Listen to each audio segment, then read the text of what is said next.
Siti dan keluarga sebagai warga masyarakat yang baik selalu membuang sampah pada tempatnya. Siti dan keluarga sangat peduli dengan lingkungan rumahnya. Di depan rumah Siti dipasang tempat sampah untuk sampah basah maupun sampah kering.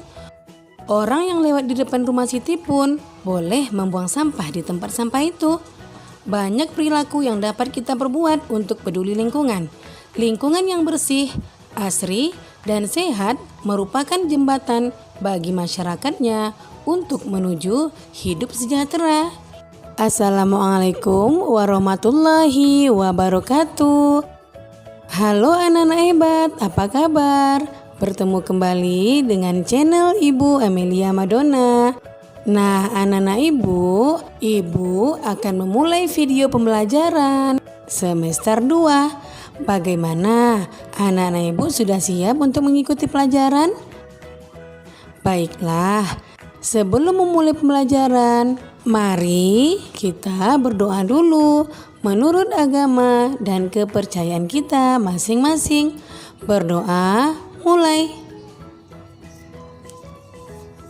Berdoa selesai. Anak-anak ibu, untuk menjaga kesehatan, kamu jangan lupa menerapkan 4M. Yang pertama, memakai masker. Yang kedua, mencuci tangan dengan benar. Yang ketiga, menjaga jarak.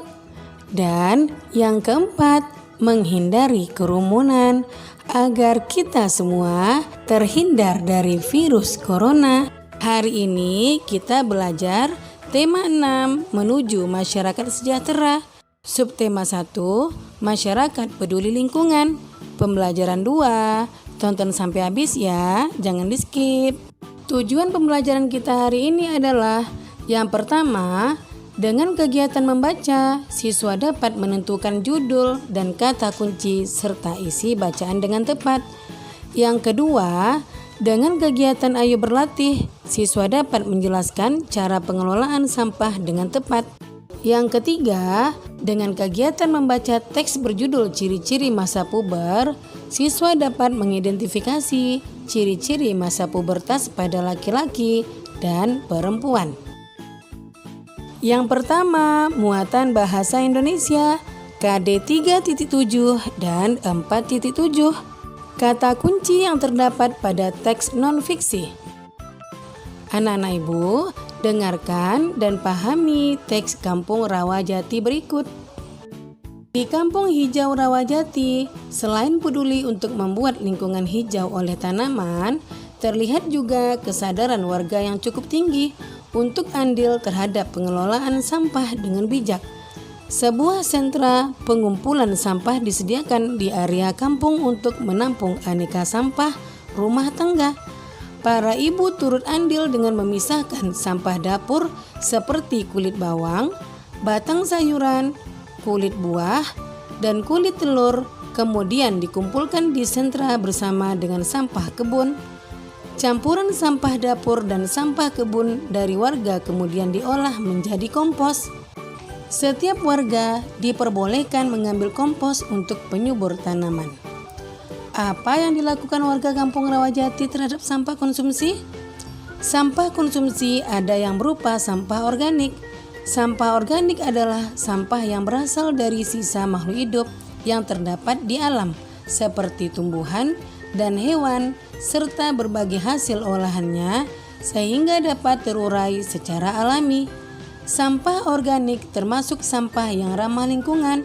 Di Kampung Rawajati tidak akan ditemukan gunungan sampah, sisa makanan yang menimbulkan aroma tidak sedap. Mengapa demikian? Beberapa warga memiliki lubang biopori atau lubang resapan di halaman rumah. Sampah sisa makanan tiap hari dituang ke dalam lubang biopori dan dibiarkan membusuk di sana. Ketika kelak membusuk, sampah-sampah tersebut akan menjadi penyubur tanah di sekitarnya. Ada juga sampah konsumsi berupa sampah anorganik, yaitu sampah yang tidak akan dapat terurai oleh bakteri secara alami. Beberapa contoh sampah anorganik adalah sampah-sampah plastik yang kita gunakan dalam kehidupan sehari-hari seperti botol kemasan plastik, botol kaca, besi, serta barang tak terpakai lainnya. Warga Rawajati memiliki bank sampah sebagai tempat menyetorkan sampah-sampah jenis ini. Setiap minggu, sampah yang terkumpul di sentra diambil oleh beberapa pengepul untuk dibawa ke tempat pengolahan akhir. Pengelola bank sampah mengeluarkan daftar harga beli untuk tiap kilogram sampah yang disetorkan warga. Semakin banyak warga menyetorkan sampah, tentu semakin bertambah pula saldo tabungan sampahnya. Selain mengurangi tumpukan sampah, warga pun senang karena memperoleh manfaat dan keuntungan berupa uang dari sampah yang dihasilkannya. Bahkan, beberapa anak memiliki tabungan sampahnya sendiri. Mereka berlomba mengumpulkan botol dan kemasan plastik untuk menambah saldo tabungan. Sebagian dari sampah anorganik juga dikumpulkan warga untuk diolah menjadi aneka kerajinan yang bernilai jual. Vas bunga, alas gelas, dompet, serta tas dirangkai cantik dari aneka botol plastik dan kemasan bekas. Kegiatan ini dilakukan oleh beberapa ibu di waktu luang mereka, mengisi waktu, mengurangi tumpukan sampah, dan menambah uang belanja tentunya menjadi hal positif yang bermanfaat bagi warga dan lingkungan. Nah, anak-anak ibu, setelah kamu memahami teks yang telah ibu bacakan tadi, jawablah pertanyaan berikut. Mari cocokkan jawabanmu dengan jawaban ini. Pertanyaan pertama, apa judul bacaan tersebut? Apa kata kunci pada judul bacaan tersebut? Apakah isi bacaan tersebut sudah sesuai dengan kata kunci yang kamu sebutkan? Ungkapkan pendapatmu secara lisan di depan teman-teman dan gurumu. Nah, jawabannya adalah yang pertama, judul bacaan tersebut adalah Kampung Rawajati. Kata kunci pada judul adalah Kampung Rawajati. Isi bacaan berdasarkan kata kunci yaitu kondisi lingkungan di Kampung Rawajati. Kemudian pertanyaan kedua, bagaimana dengan pengelolaan sampah di sekitarmu? Apa yang dapat kamu lakukan terhadap sampah di rumahmu? Jawabannya adalah sampah di daerahku dikelola dengan baik. Sampah organik diolah menjadi pupuk. Sampah anorganik diolah menjadi benda kerajinan. Misalnya tas dari bekas kemasan deterjen. Nah, bagaimana anak-anak ibu? Apakah jawabanmu benar? Tentu benar ya. Yang kedua, muatan SBDP KD 3.2 dan 4.2. Pengertian interval nada. Masih ingatkah kamu tentang materi tangga nada? Tangga nada adalah susunan nada-nada yang bertingkat-tingkat tingginya. Tangga nada terdiri dari 7 nada yang bunyinya berbeda-beda. Antara nada-nada tersebut terdapat jarak tertentu. Jarak antar nada tersebut disebut interval nada. Interval nada adalah jarak antara nada yang satu dengan nada yang lainnya. Yang ketiga, muatan IPA KD 3.2 dan 4.2. Tapi sebelum kita lanjutkan, jangan lupa kamu tekan tombol like, komen, share, and subscribe ya, agar kamu tidak ketinggalan video-video pembelajaran terbaru dari channel Ibu Amelia Madonna berikutnya. Terima kasih. Perhatikan kedua gambar berikut dan jawablah pertanyaan-pertanyaan tersebut. Kemudian, cocokkan jawabanmu dengan jawaban ini. Pertanyaan pertama, apakah kamu melihat adanya perbedaan pada kedua gambar tersebut? Tunjukkan perbedaan pada gambar tersebut. Nah, jawabannya adalah gambar A termasuk gambar anak-anak. Pada gambar A, belum nampak adanya ciri-ciri masa puber. Anak perempuan pada gambar belum menunjukkan payudara membesar. Anak laki-laki pada gambar tidak terlihat adanya jakun dan bentuk bahu belum bidang. Gambar B termasuk gambar remaja. Pada gambar B, ciri-ciri masa puber sudah nampak. Remaja perempuan pada gambar sudah menunjukkan payudara nampak membesar. Remaja laki-laki pada gambar telah muncul jakun dan bentuk bahu bidang.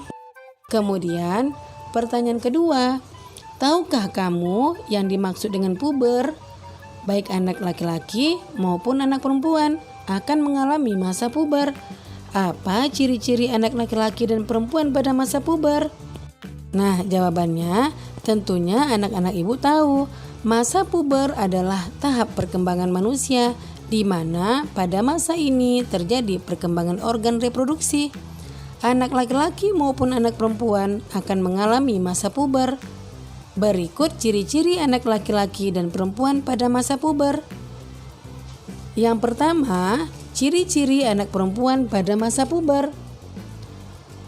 Tumbuhnya rambut halus pada ketiak dan alat kelamin. Yang kedua, suara jadi melengking. Yang ketiga, payudara membesar. Yang keempat, pinggul membesar. Sedangkan ciri-ciri anak laki-laki pada masa puber adalah: yang pertama, tumbuhnya rambut halus pada ketiak dan alat kelamin. Yang kedua, suara jadi membesar. Yang ketiga, tumbuhnya jakun. Dan yang keempat, tumbuh kumis, jambang, dan janggut. Nah, demikian video pembelajaran ibu kali ini. Semoga bermanfaat ya. Jangan lupa kamu jaga kesehatan, ikuti protokol kesehatan, tetap di rumah, dan semoga wabah COVID-19 cepat berakhir dan anak-anak ibu bisa datang ke sekolah lagi, bertemu teman-teman dan guru yang dicintai. Sekian, Assalamualaikum warahmatullahi wabarakatuh.